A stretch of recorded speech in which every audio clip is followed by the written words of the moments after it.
You feel like Sting. Jag måste tänka efter vilket tempo jag körde. 1, 2, 3, 4.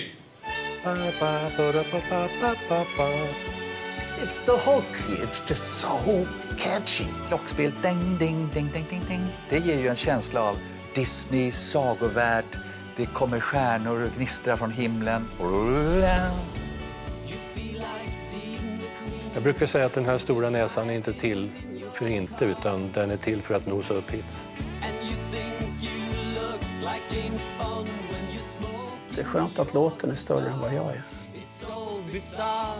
You think you are a new kind of James Dean. Do I feel a part of Harpo's success? Of course. Without me, it wouldn't have happened. Of course. Yeah. Movie star, oh movie star. You think you are a movie star.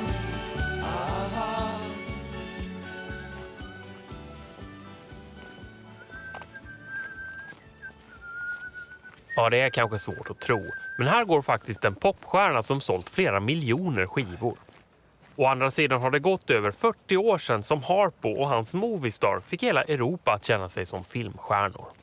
Inte ens järnridån kunde stå i vägen för den här hitten. Movistar är en låt med en sån omedelbar feelgood-effekt att man lätt missar den tragiska texten. Men hade den här hitten blivit till om det inte vore för ett skol-tv-inslag i SVT? Och finns den där misslyckade skådisen i texten rent av på riktigt? Men det måste du fråga honom, det måste vi få veta. Sådana frågor ska vi alldeles snart få veta svaret på. Men först måste vi backa bandet till när Harpo bara var en helt vanlig Svensson.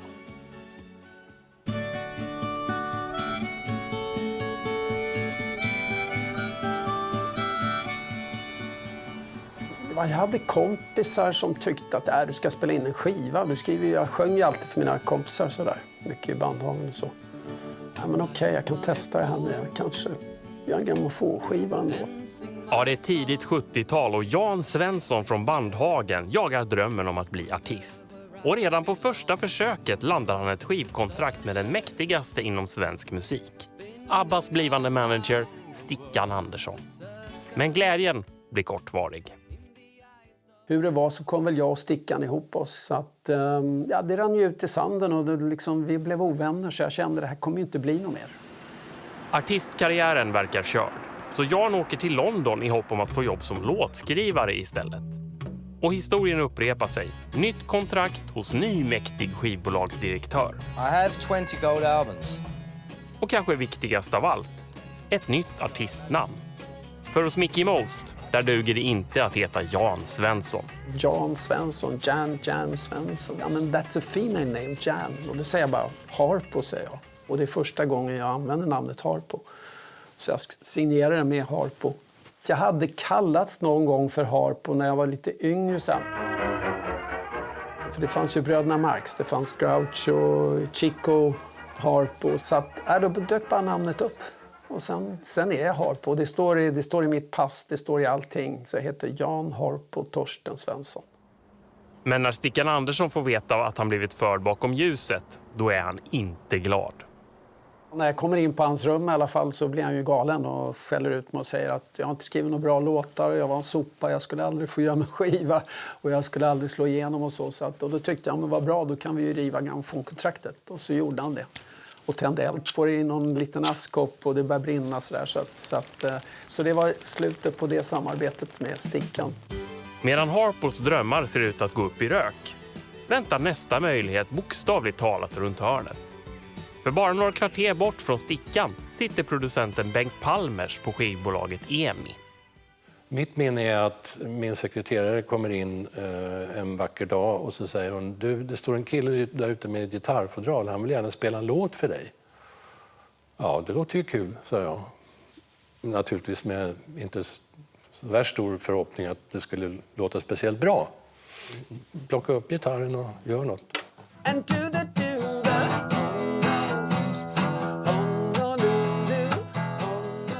Och jag sitter som förstenad i nästan 3 minuter. Jag tänkte, det här är liksom klockren hit.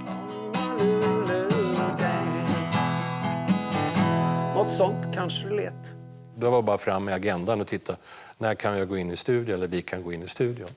Så det gick väldigt, väldigt fort.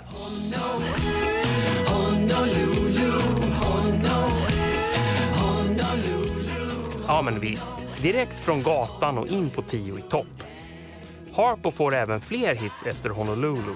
Och när han ser ABBA och Björn Skifs få sina internationella genombrott 1974, då börjar även han drömma om en utlandskarriär. Men Harpos enda hopp är dessvärre en lagerarbetare på hans tyska skivbolag. De hade en kille som hette Heinz Henn. Heinz jobbade nere i lagret, men han var så duktig så de tyckte att han skulle få någon bättre position. I was a baby. When I took that job, I was still 17. Ja, han är knappast någon baby längre. Idag lever Heinz Henn pensionärsliv i New York efter en lång karriär av chefsjobb på några av världens största skivbolag. Men där och då var han bara en tonåring i Köln som ville jobba med musik. Och resan till toppen började med en singel från Sverige.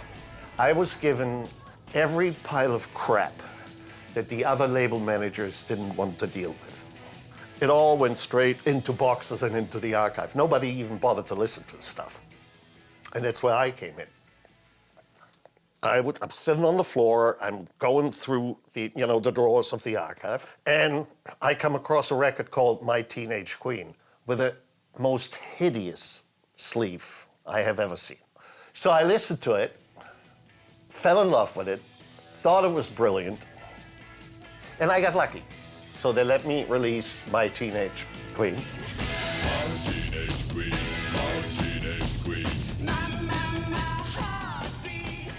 Can I swear on Swedish TV? And fuck all happened. It was a complete disaster. After My Teenage Queen, I did not expect to see another record from Harpo. No, honestly not.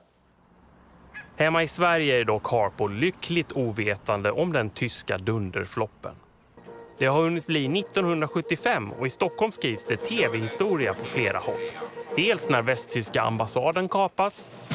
Lägg ut! Lägg ut! Lägg ut! Lägg ut! Dels när SVT sänder Eurovision Song Contest på ena kanalen. Very welcome to this Eurovision. Samtidigt som man kör alternativ melodifestival i TV2. Doing the omoralisk slagerfestival. Kom igen gubbar! Och utan att någon förstår det då skrivs det tv-historia även i den här musikstudion.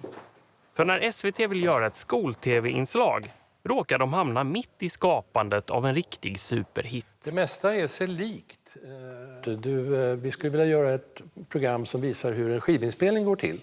När de frågar om det här i SVT så är det så att Bengt han frågar mig helt enkelt vad jag har, om jag har någon låt. Om jag har den här låten. Feel like Steve McQueen when you're driving in your car. Och jag faller ju pladask. Wow, den här måste vi göra. Så att hade inte tv-programmet gjorts, då vet jag inte om vi hade spelat in det faktiskt. Så jag är SVT och tackar för allt. Så när Movistar spelas in under 2 dagar har Harpo, Bengt Palmers och de andra sällskap av ett filmteam. Det blir ett unikt material som dock mest samlat damm i tv-arkivet.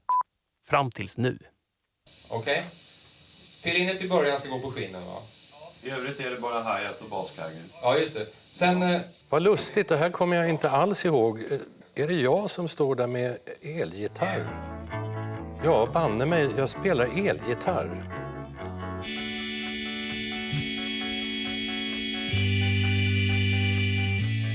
Farfisarien som sen ligger också sen, den var faktiskt jävligt bra.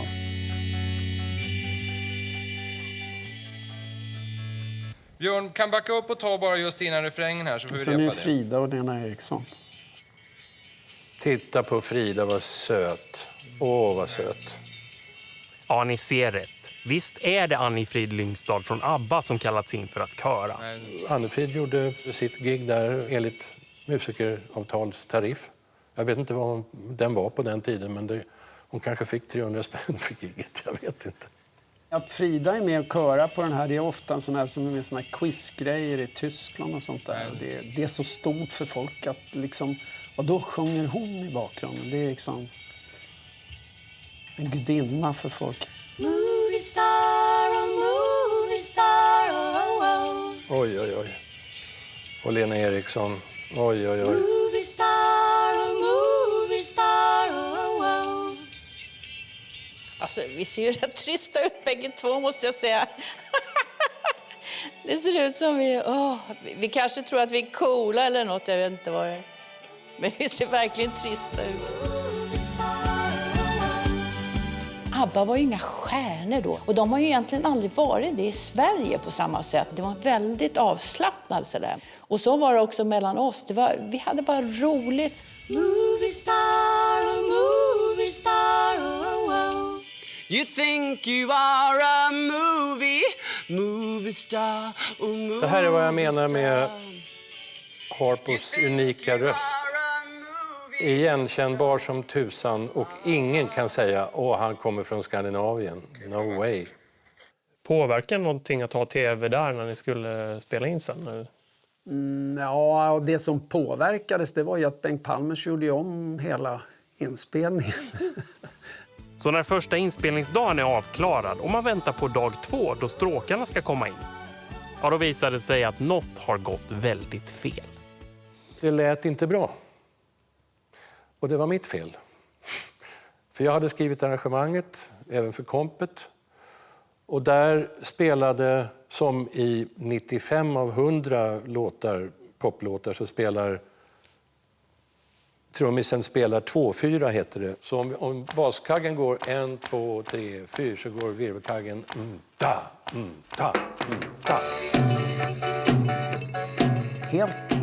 Helt annat komp, helt annan låt. Och det lät apa. Det slog sönder hela låten, kände jag. Jag hade ju skrivit stråkarrangemanget och i övrigt det jag visste skulle hända dagen efter och kände jag de kommer inte gifta sig, de här två grejerna. Ja, det är så. Hade vi gått vidare med det här så hade det aldrig fungerat.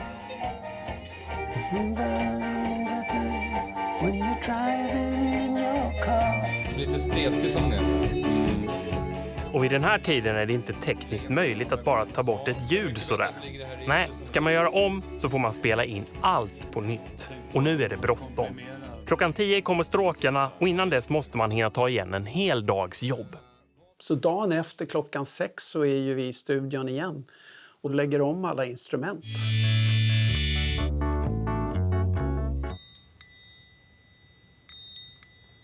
Boom, boom, boom, boom, boom, boom, boom. Det kallas stress. Så 9:15 eller vad det är, då kommer hovkapellets stråkar in som om ingenting har hänt. Och så kör vi. Femte takten då samtidigt. 1, 2, 1, 2, 3, 4. Det är ett helt annat tempo. Helt annat tempo.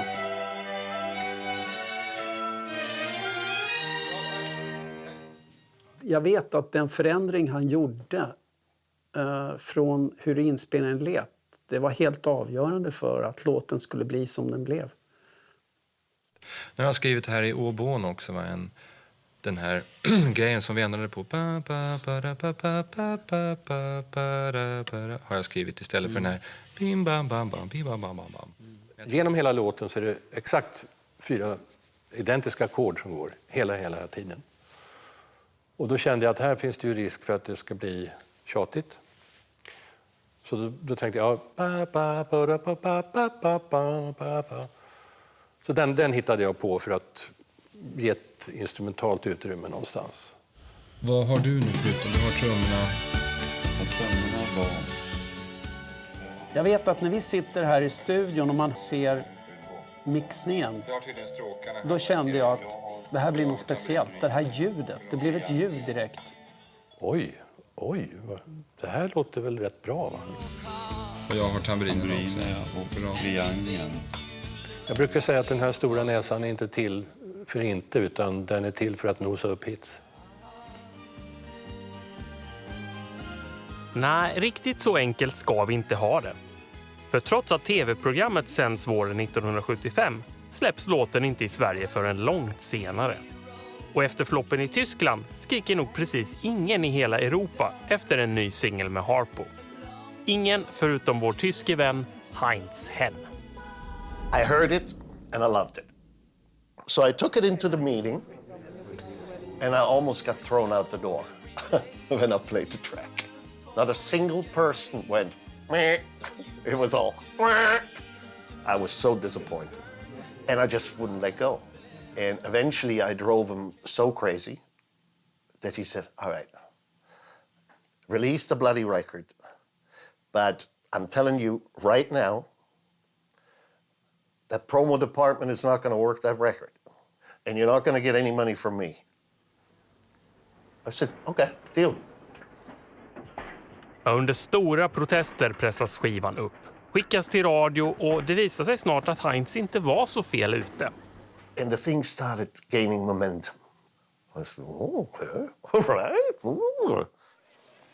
Nästa steg blir att ta Harpo till Tyskland för att göra intervjuer. Men så var det den här lilla detaljen med att Heinz inte har någon budget överhuvudtaget. And then I just went, fuck it. I had 1,427 Deutschmarks in my personal account. I said, I'm just going to do it myself. Sparpengarna räcker knappast till något lyxigt rock'n'roll-liv. Nej, Heinz och Harpo får nöja sig med varsitt interrailkort och åker Europa runt som 2 tågluffare. Från radiostation till radiostation. Ja, det var jättekul för han och jag klickade direkt. Och han fixade en radiointervju med Radio Luxemburg som också, när man växte upp, alltså 10 topp på lördagar och lyssna på Radio Luxemburg på kvällarna och sådär. Everybody was wonderful. They all fell in love with Harpo. Gerillamarknadsföringen och det tömda sparkontot betalar sig. För snart börjar Movistar klättra på listorna. Because once it started taking off in Germany, it's Holland and Belgium, it snowballed. Bloody hell. That thing is gonna go. And boy did it go. Mamma mia. Woo! Gorgeous.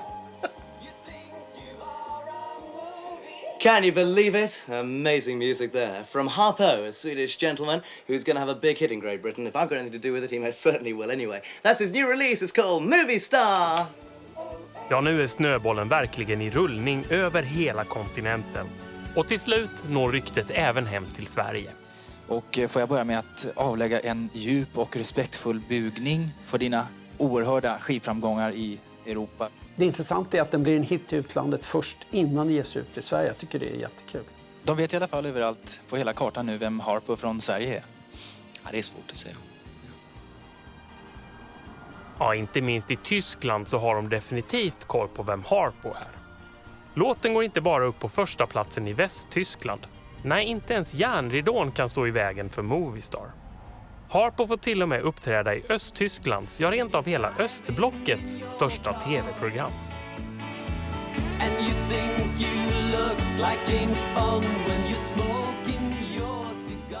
Hur var det att vara i det forna Östtyskland? Ja, det var ju verkligen en järnridå till att börja med. Ja, det var helt annorlunda. Det var det ju. Det här med att jag hade jeans på mig exempelvis. De hade ju inte jeans, de håller på att tjata. Så jag gav ju bort mina jeans oftast när jag var där till mina fans då. Och då var det var ju helt enormt för dem.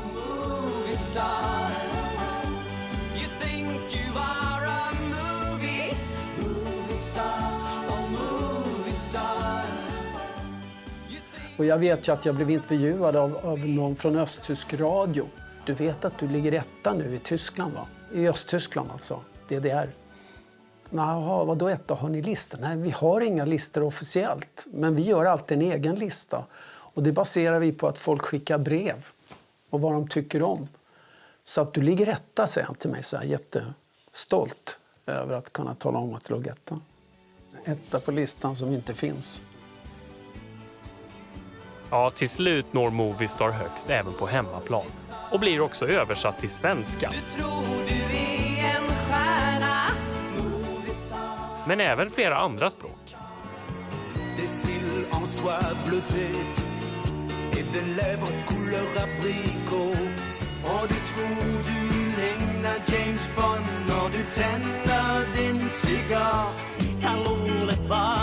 On tullut taas sun vaatteissas James Dean, vaikka aina Men frågan är om någon ändå lyssnar på vad texten handlar om. Lyrics. Om du frågar någon vad de kommer ihåg ifrån Movie Star så är det Movie Star, oh, you think you are a movie star. Och sen kommer man inte ihåg något mer. Movie Star har ju feelgood-mätarna uppskruvade på max. Så att man nästan känner sig som en filmstjärna när man hör låten. Och inte tänker på att texten faktiskt handlar om den totala motsatsen. Lite tragisk story kan man väl säga. Att det är någon som försöker förställa sig eller liksom spelar så att säga en movie star. It's so bizarre, you think you are a new kind of James Dean, but the only thing I've ever Ironiskt nog fick Harpo inspiration till texten om den misslyckade filmstjärnan när han själv drömde om att bli skådis. Jag gick ju på Kalle Flygare teaterskola från jag var 16 år. Jag ville ju bli skådespelare, det var det som var min stora dröm egentligen. Jag tyckte en del skådisar när jag jobbade också som scenarbetare. Jag tyckte de var mer dramatiska och bättre skådisar offstage än på scenen faktiskt. Så att det är egentligen det som Movie Star handlar om på sätt och vis.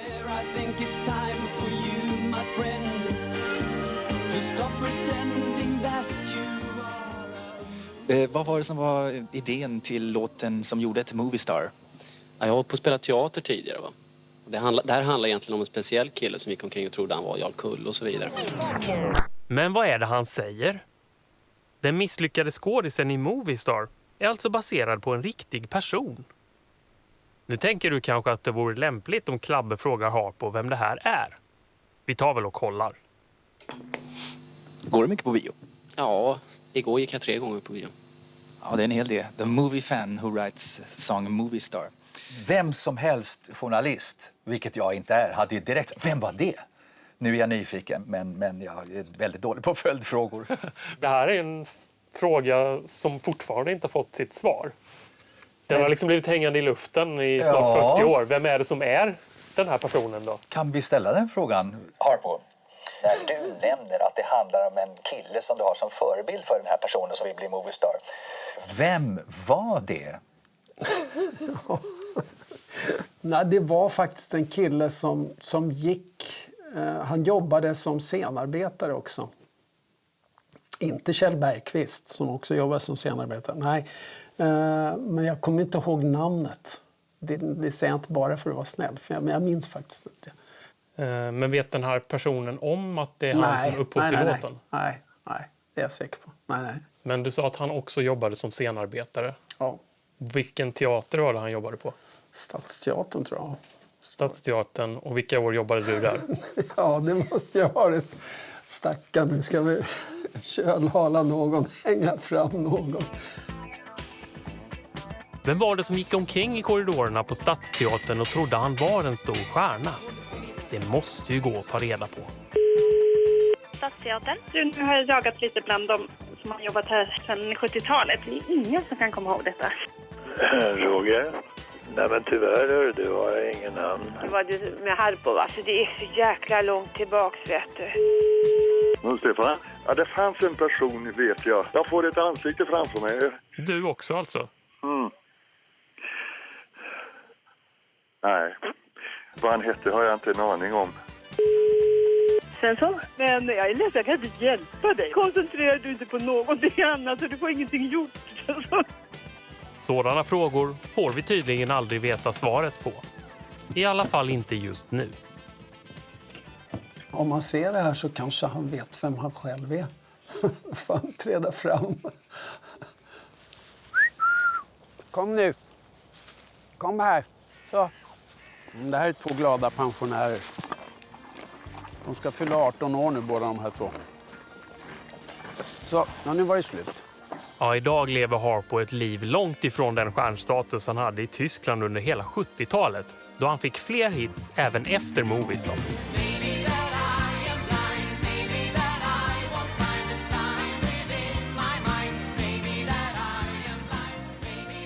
Men lika slumpartat som det var att Harpo ens hamnade i musikbranschen, lika mycket ren otur låg bakom att han tvingades lämna rampljuset. Och så var jag på en turné 79, men då fick jag en golfklubba, det var sista turnén, då fick jag en golfklubba rakt i huvudet här, en järnsexa, eftersvingen av en järnsexa. Så då fick vi ställa in den turnén och sen så fick jag den riktiga smällen.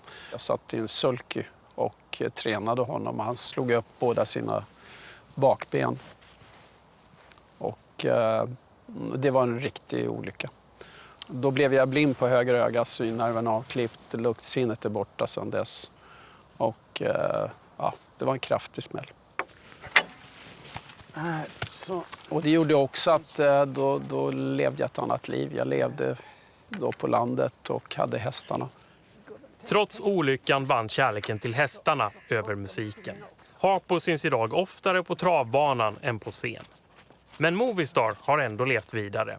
Inte minst tack vare en bilreklam på 90-talet. Lite ironiskt med tanke på att låten just hånar någon som gjort reklamfilm.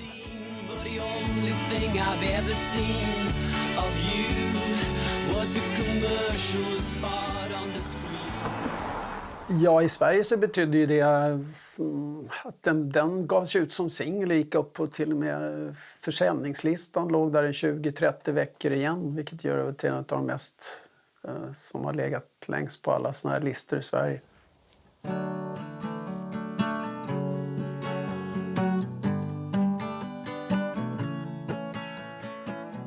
Vi pratar alltså en av de största svenska hitsen genom tiderna. En låt som är snudd på omöjlig att få ur skallen. Men en artist som är desto lättare att glömma bort. Ingen är nog mer nöjd med den situationen än Harpo själv. Jag ska gå igenom det här jag tänkt sen. Och likadant mina album också finns ju här någonstans. Jag är inte speciellt nostalgisk, jag är inte en sån människa. Jag går nog vidare hela tiden, det är alltid någonting nytt liksom. Och sen så har jag mina hästar, segertavlorna. De är lika viktiga som skivorna. Det är ju så att Movistar har ju försörjt alla mina hästar och bygga upp den här gården. Så att, och det är ganska fantastiskt. Tänk att en låt kan göra det. Ja, jo, men det är helt otroligt. You think you are a movie star, oh movie star. När jag hör Movistar idag så blir jag varje gång blir jag glad. Den har ju blivit en evergreen, så enkelt är det ju. A frozen hero. Your words are zero when your dreams have vanished into... You hear the thing once and you never get it out. It's just one of these great, great pop records. You think you are a movie star, oh movie star. Jag tycker att det är kul att det fungerar som det gör. Och framförallt kanske att jag inte själv är så känd, det tycker jag är ganska skönt. Det är skönt att låten är större än vad jag är.